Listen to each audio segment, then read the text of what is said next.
Comentários sobre o Viver. Livro de Jiddu Krishnamurti. 41. Percebimento. Havia nuvens brancas, imensas, semelhando vagalhões, e o céu estava sereno e azul. Muitas centenas de pés abaixo de nós descortinava-se a baía, encurvada e azul, e ao longe o continente. Era uma tarde linda, tranquila e clara, e no horizonte negrejava a fumaça de um vapor. Os laranjais se estendiam até o pé da montanha, enchendo de fragrâncias o ar. A tarde se ia tornando azul, como sempre. O próprio ar se tornava azul, e as casas brancas perdiam os seus revérberos naquela cor delicada. O azul do mar parecia transbordar e inundar a terra, e as montanhas sobranceiras eram também de um azul diáfano. Era uma cena encantadora e reinava um silêncio imenso. Havia os costumeiros ruídos do anoitecer. Estes, porém, estavam dentro daquele silêncio, faziam parte do silêncio, como nós mesmos. Aquele silêncio renovava todas as coisas, lavando os séculos de sordidez e dor do coração das coisas. Os olhos se nos tornavam límpidos e a mente estava unida àquele silêncio. Um jumento começou a ornear. Os ecos reboaram pelo vale e o silêncio os recolheu. O findar do dia era a morte de todos os dias passados, e nesta morte havia renascimento, sem a nostalgia do passado. A vida era nova, na imensidade do silêncio. Na sala, um homem nos aguardava, ansioso por falar de seus problemas. Notava-se-lhe uma peculiar tensão de espírito, mas ele se mostrava calmo. Via-se que era um morador da cidade, e os trajos elegantes faziam-no parecer um pouco deslocado naquela aldeola e naquela sala. Falou a respeito de suas atividades, dos problemas de sua profissão, das banalidades da vida doméstica e da pressão dos seus desejos. Com estes problemas, ele sabia lidar inteligentemente, como outro qualquer. Entretanto, o que realmente o incomodava eram os seus apetites sexuais. Era casado e tinha filhos, mas havia algo mais. A sexualidade se lhe tornara um problema muito sério, que o estava pondo quase doido. Já tinha conversado com certos médicos e psicanalistas, mas o problema persistia, e ele achava que, de alguma maneira, precisava penetrá-lo até à base. Que interesse temos em resolver os nossos problemas? Com que insistência buscamos uma solução, uma saída, um remédio? Jamais consideramos o problema em si, mas, cheios de agitação e ansiedade, lutamos por achar uma solução, a qual invariavelmente é projetada de nós mesmos. Embora o problema tenha sido criado por nós, queremos achar uma solução fora dele. Procurar a solução é evitar o problema, sendo isto justamente o que quase todos desejamos. A solução não está separada do problema, está no problema e não fora dele.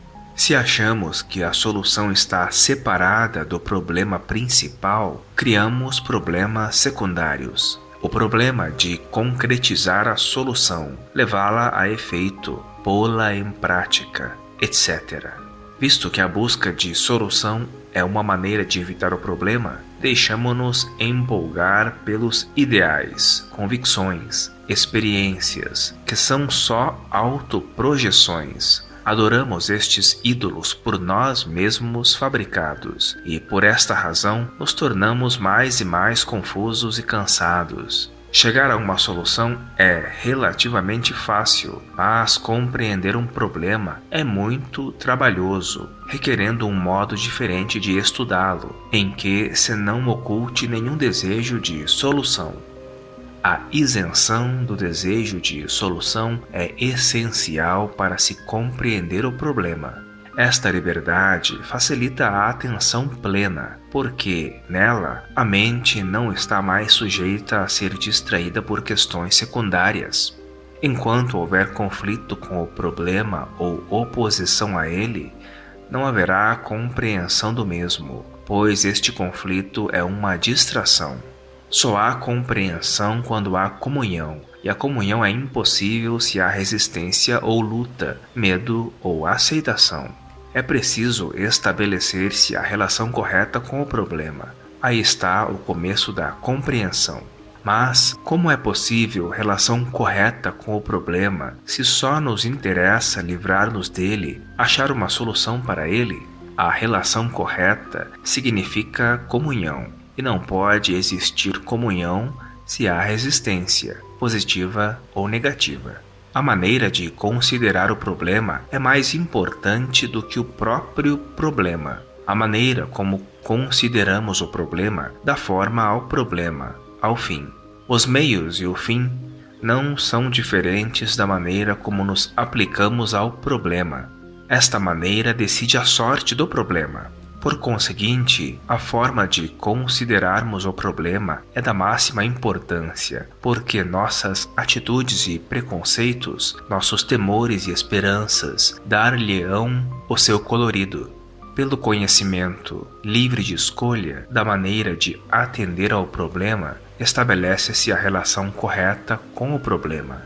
O problema é criado por nós mesmos e, portanto, necessita-se o conhecimento de nós mesmos. Vós e o problema sois um processo único e não dois processos separados. Vós sois o problema.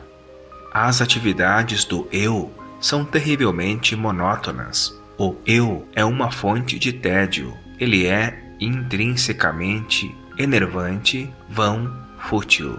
Seus desejos opostos e em conflito entre si, suas esperanças e frustrações, suas realidades e ilusões são escravizantes e, no entanto, vazios. As atividades conduzem-no ao cansaço.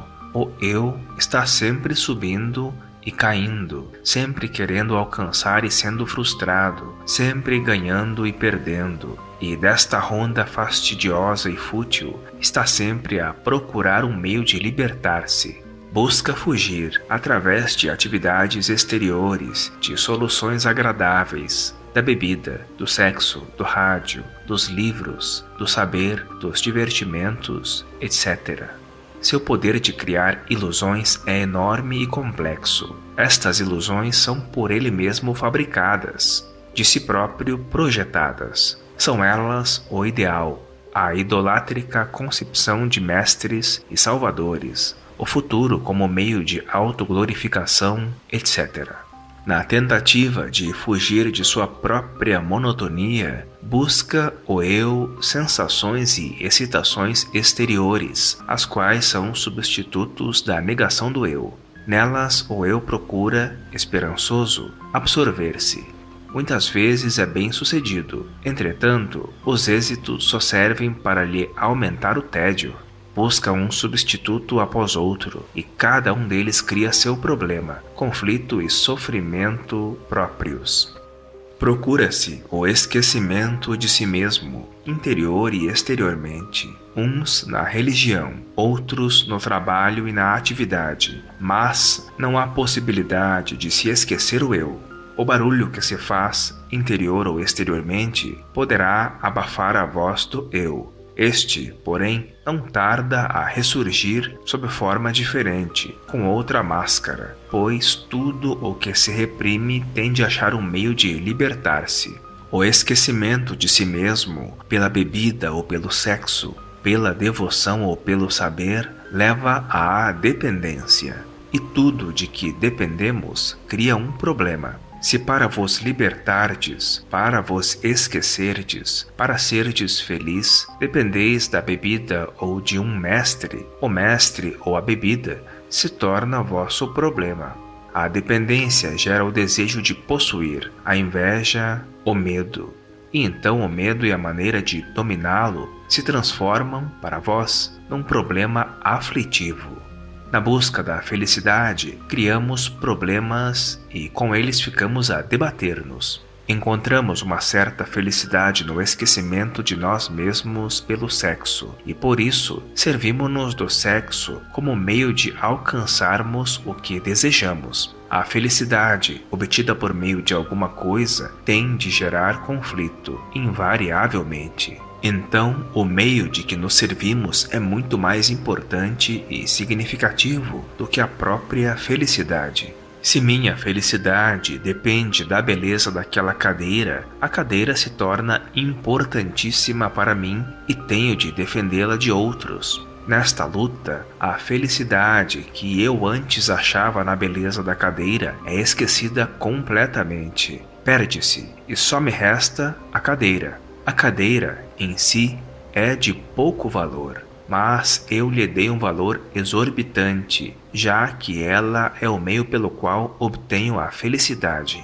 O meio, pois, se torna um substituto da felicidade. Quando o meio pelo qual obtenho a felicidade é um ente vivo, uma pessoa, então o conflito e a confusão, o antagonismo e a dor são muito maiores. Se as relações estão simplesmente baseadas no uso, pode haver outra relação que não a relação superficialíssima entre o utilizador e a coisa utilizada? Se me sirvo de vós para minha felicidade, estou realmente em relação convosco? Estar em relação significa estar em comunhão com o outro, em diferentes níveis. E há tal comunhão quando o outro me serve de instrumento, de meio para a minha felicidade?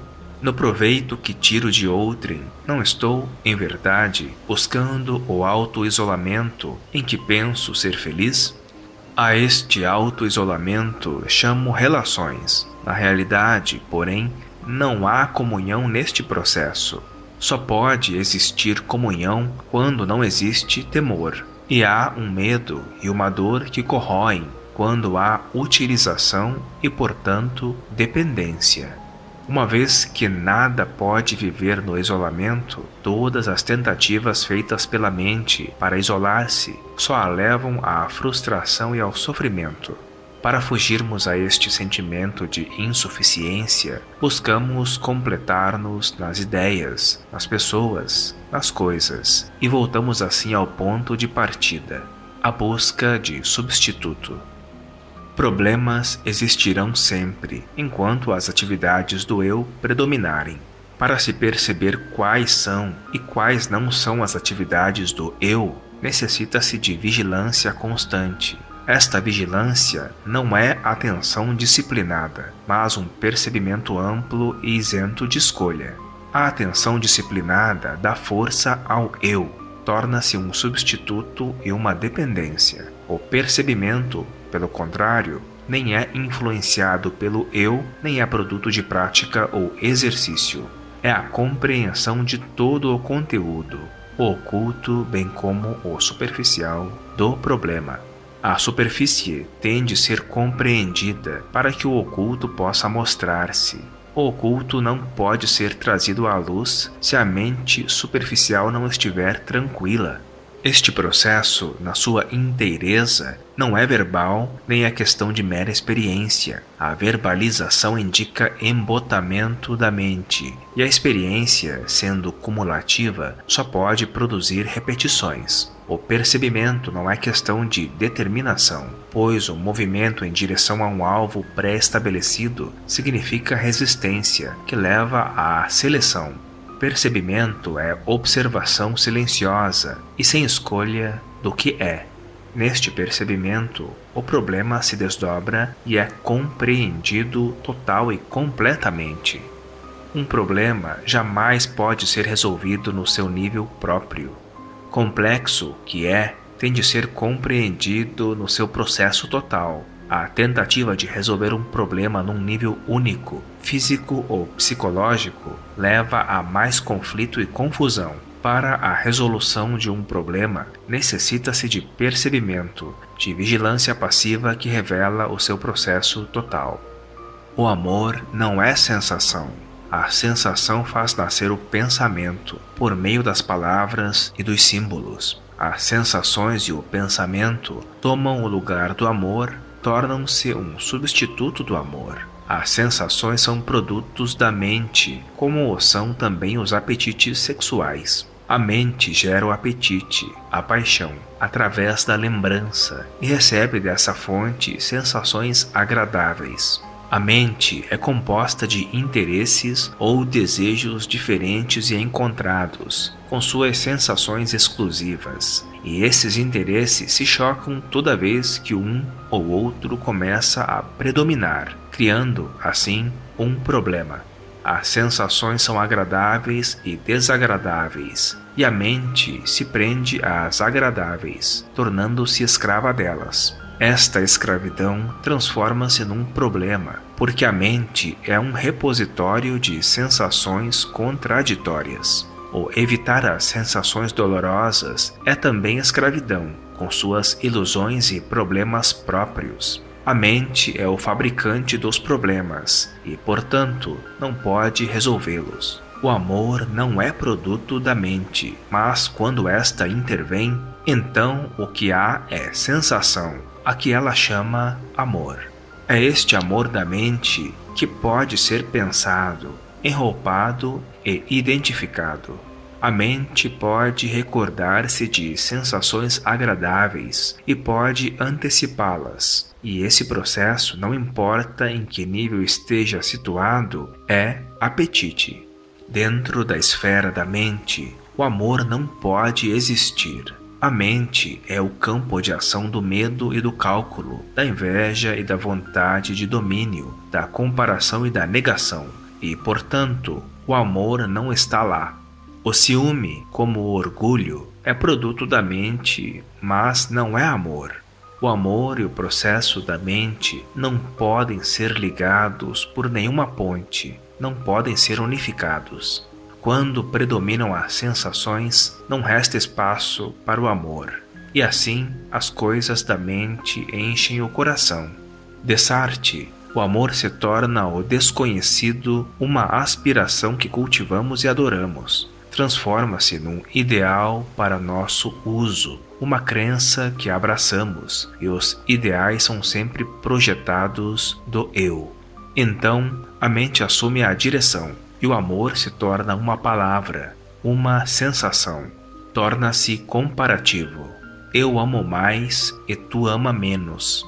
Mas o amor não é pessoal nem impessoal, é um estado de ser, de onde está completamente ausente a sensação, transformada em pensamento.